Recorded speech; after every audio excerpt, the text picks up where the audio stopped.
सभी को मेरा जय श्री कृष्ण। हमारे YouTube चैनल पर आप सभी दर्शकों का स्वागत है। हम आपको इस चैनल के माध्यम से श्रीमद् भागवतम के सभी 18,000 श्लोकों को एक एक करके समझाने का प्रयास करेंगे और अगर आपको हमारा यह वीडियो अच्छा लगे तो वीडियो को लाइक अवश्य करें और चैनल को भी सब्सक्राइब जरूर से करें। तो आइए इस वीडियो को प्रारंभ करते हैं। जय श्री कृष्ण। आज हम प्रथम स्कंध के प्रथम पाठ के तीसरे श्लोक को समझेंगे। यह श्लोक इस प्रकार है। निगमकल्पत्रोर्गलितं फलं शुकमुखादमृत द्रव संयुतम पिबत भागवत रसमालयं मुहुर्हो रसिका भुवि भावुका है। इसका अनुवाद इस प्रकार होता है। जैसे कि हे विज्ञ एवं भावुक जनों, वैदिक साहित्य रूपी कल्पवृक्ष के इस पक्व फल श्रीमद् भागवत को जरा चखो तो यह श्री सुखदेव गोस्वामी के मुख से निस्सृत हुआ है। अतएव यह और भी अधिक रुचिकर हो गया है, यद्यपि इसका अमृतरस मुक्त जीवों समेत समस्त जनों के लिए पहले से आस्वाद्य था। अब हम इस पूरे अनुवाद का अर्थ विस्तार से उदाहरण के साथ समझने का प्रयास करेंगे। दो श्लोकों से यह निश्चित रूप से सिद्ध हो गया है कि श्रीमद् भागवत दिव्य साहित्य है, जो अपने दिव्य गुणों के कारण अन्य समस्त वैदिक शास्त्रों को पीछे छोड़ देता है। यह समस्त लौकिक कार्यकलापों तथा लौकिक ज्ञान से परे है। इस श्लोक में बताया गया है कि श्रीमद् भागवत न केवल उत्कृष्ट साहित्य है, अपितु यह समस्त वैदिक साहित्य का परिपक्व फल है। दूसरे शब्दों में यह सभी वैदिक ज्ञान का नवनीत सार है। यह सब दृष्टि में रखते हुए यह समझना चाहिए कि धैर्य एवं नम्रता से श्रवण करना निश्चित रूप से आवश्यक है। अतः मनुष्य को चाहिए कि वह श्रीमद् भागवत द्वारा प्रदत्त संदेशों तथा उपदेशों को अत्यंत आदर के साथ तथा ध्यानपूर्वक ग्रहण करे। वेदों की तुलना कल्पवृक्ष से की गई है, क्योंकि उनमें मनुष्य के लिए ये सारी बातें पाई जाती हैं। उनमें सांसारिक आवश्यकताओं के साथ साथ आध्यात्मिक साक्षात्कार का भी वर्णन हुआ है। वेदों में सामाजिक, राजनीतिक, धार्मिक, आर्थिक, सैन्य, चिकित्सीय, रासायनिक, भौतिक, पराभौतिक विषयों से संबद्ध ज्ञान के नियामक सिद्धांत तथा जीवन के लिए जो भी आवश्यक है, सभी का समावेश है। इनसे भी बढ़कर इसमें आध्यात्मिक साक्षात्कार के लिए विशेष निर्देश हैं। नियामक ज्ञान में जीव को क्रमशः आध्यात्मिक स्तर तक ऊपर उठाया जाता है और सर्वोच्च आध्यात्मिक अनुभूति तो यह जान लेना है कि भगवान समस्त रसों के आगार हैं। इस भौतिक जगत में उत्पन्न होने वाले प्रथम जीव ब्रह्मा से लेकर एक क्षुद्र चींटी तक सारे जीव इंद्रियों द्वारा कोई न कोई रस प्राप्त करने के इच्छुक रहते हैं। इन इंद्रिय सुखों को पारिभाषिक रूप से रस कहा जाता है। ऐसे रस कई प्रकार के होते हैं। प्रामाणिक शास्त्रों में 12 रसों के नाम इस प्रकार गिनाए गए हैं।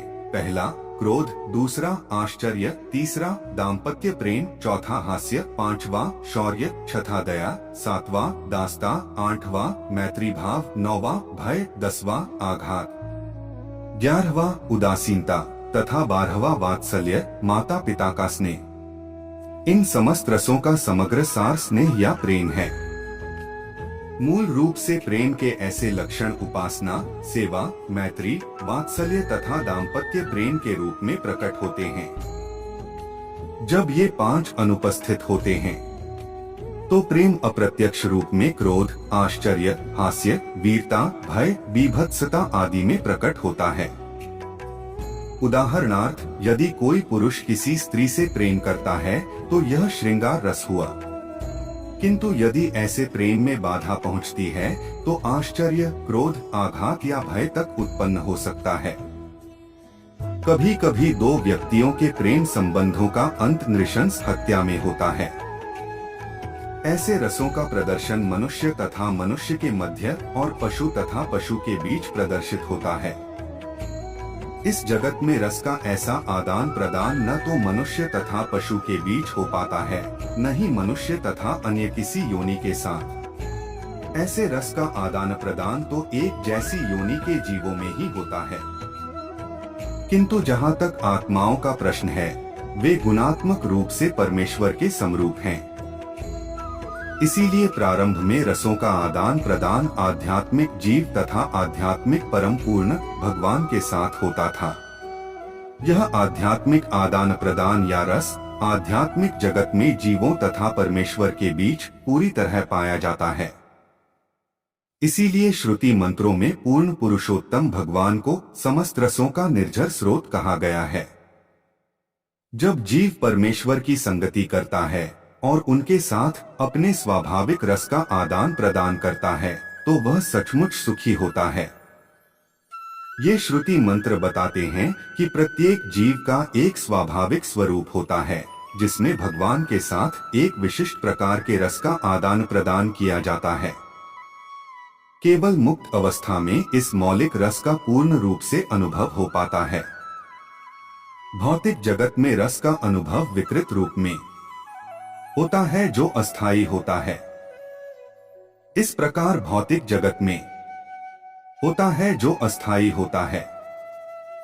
इस प्रकार भौतिक जगत में रस का प्रदर्शन क्रोध आदि आदि भौतिक रूप में होता है।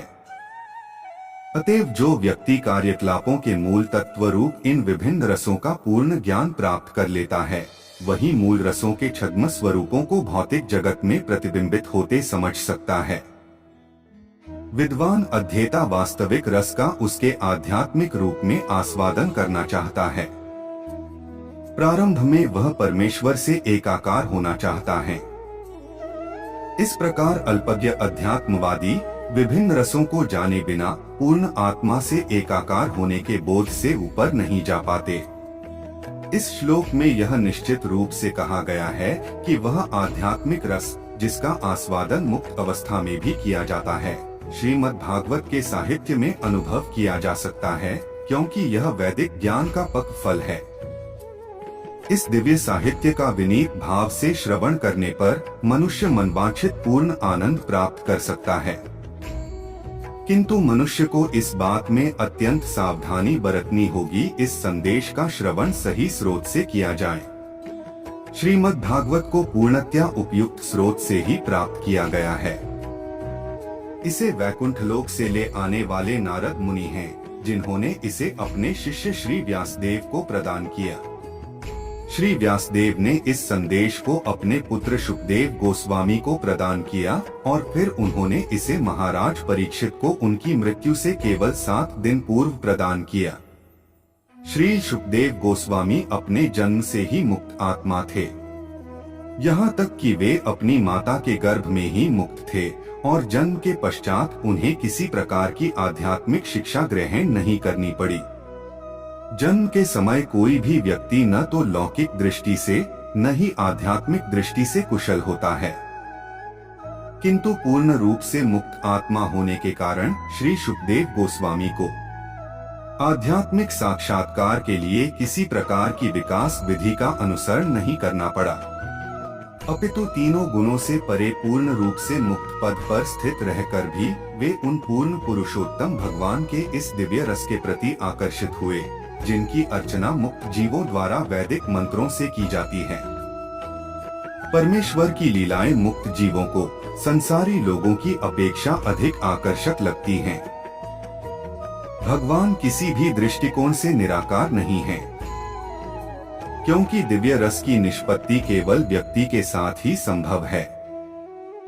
श्रीमद् भागवत में भगवान की दिव्य लीलाओं का वर्णन है और श्री शुकेदेव गोस्वामी ने क्रमबद्ध रूप में इनका वर्णन किया है। इस प्रकार से विषय वस्तु सभी वर्गों के मनुष्यों को भाने वाली है, चाहे वे मुक्तिकामी हो या परब्रह्म के साथ तादात्म्य की इच्छा करने वाले हों। संस्कृत में शुक शब्द का अर्थ तोता भी होता है। जब कोई पका फल ऐसे पक्षियों की लाल चोंच से काट दिया जाता है तो उसकी मिठास बढ़ जाती है। वैदिक फल जो ज्ञान में पूर्ण विकसित तथा पक्व है, वह श्री शुकदेव गोस्वामी के होठों से निकला है। जिनकी तुलना तोते से की गई है, इसलिए नहीं कि उन्होंने अपने विद्वान पिता से जिस रूप में सुना था उसी रूप में सुना दिया, अपितु अपनी उस क्षमता के कारण जिसके बल पर उन्होंने इस कृति को सभी वर्गों को भाने वाले रूप में प्रस्तुत किया। श्री शुकदेव गोस्वामी के होठों से कथा वस्तु इस प्रकार निस्सृत हुई है कि जो भी निष्ठावान श्रोता विनीत भाव से सुनता है वह तत्काल इसके दिव्य रस का आस्वादन करता है, जो भौतिक जगत के विकृत रसों से भिन्न है। यह पक्व फल सर्वोच्च कृष्णलोक से एकाएक नहीं आ गिरा, प्रत्युत यह गुरु शिष्य परंपरा की श्रृंखला से होता हुआ सावधानी पूर्वक बिना किसी परिवर्तन या अवरोध के नीचे तक आया है। ऐसे मूर्ख लोग जो दिव्य गुरु शिष्य परंपरा से संबद्ध नहीं हैं, वे रास नृत्य के सर्वोच्च दिव्य रस को उन शुकदेव गोस्वामी के चरण चिन्हों का अनुगम किए बिना समझने का प्रयत्न करके भयंकर भूल करते हैं, जिन्होंने इस फल को दिव्य अनुभूति की अवस्थानुसार अत्यंत सावधानी से प्रस्तुत किया है। मनुष्य को चाहिए कि शुकदेव गोस्वामी जैसे महापुरुषों को ध्यान में रखकर श्रीमद्भागवत की स्थिति को जाने, जिन्होंने विषय का प्रतिपादन बड़ी सावधानी से किया है। भागवत की यह शिष्य परंपरा बताती है कि भविष्य में भी श्रीमद्भागवत को ऐसे व्यक्ति से समझा जाए जो श्री शुकदेव गोस्वामी का पूर्ण प्रतिनिधित्व करता हो। ऐसा व्यावसायिक व्यक्ति जो अवैध रूप से भागवत सुनाकर व्यापार चलाता है, वह शुकदेव गोस्वामी का सही प्रतिनिधित्व नहीं करता। ऐसे व्यक्ति का पेशा एकमात्र अपनी जीविका कमाना है। अतः ऐसे व्यवसायी व्यक्तियों के भाषण नहीं सुनने चाहिए। ऐसे व्यक्ति इस गंभीर विषय को समझने की क्रमिक विधि का अभ्यास किए बिना सीधा गुह्यतम अंशों को सुनाते हैं। वे सामान्य रूप से रासनृत्य की कथा वस्तु में गोता लगाने लगते हैं और मूर्ख किस्म के लोग इसका बुरा अर्थ लगाते हैं। कुछ लोग इसे अनैतिक बताते हैं और अन्य लोग अपनी मूर्खतापूर्ण व्याख्याओं के द्वारा इस पर पर्दा डालने का प्रयास करते हैं। उनमें श्री शुकदेव गोस्वामी के चरण चिन्हों पर चलने की लेशमात्र इच्छा नहीं रहती। अतः निष्कर्ष यह निकलता है कि रस के गंभीर छात्र को श्री शुकदेव गोस्वामी से चली आने वाली शिष्य परंपरा से भागवत का संदेश प्राप्त करना चाहिए, जिन्होंने भागवत का वर्णन दिव्य विज्ञान के विषय में अल्पज्ञानी उन संसारी लोगों की तुष्टि के लिए किसी मनमाने ढंग से नहीं अपितु शुरू से सुनियोजित ढंग से प्रारंभ किया है। श्रीमद् भागवत को इतनी सावधानी से प्रस्तुत किया गया है कि निष्ठावान तथा गंभीर व्यक्ति तुरंत वैदिक ज्ञान के इस पक्व फल का आनंद शुकदेव गोस्वामी या उनके प्रामाणिक प्रतिनिधि के मुख से निस्सृत अमृत रस का पान करके उठा सकता है। यहाँ इस श्लोक का वर्णन संपन्न हुआ। अगर आपको हमारा यह वीडियो अच्छा लगा हो तो वीडियो को लाइक अवश्य करें, चैनल को जरूर से सब्सक्राइब करें। आप इस वीडियो को और भी ज्यादा लोगों से शेयर करिए और इस दिव्य ज्ञान को सभी लोगों तक पहुंचाने में हमारी सहायता करें। चलिए अब हम अगले वीडियो में मिलेंगे। जय श्री कृष्ण मित्रों।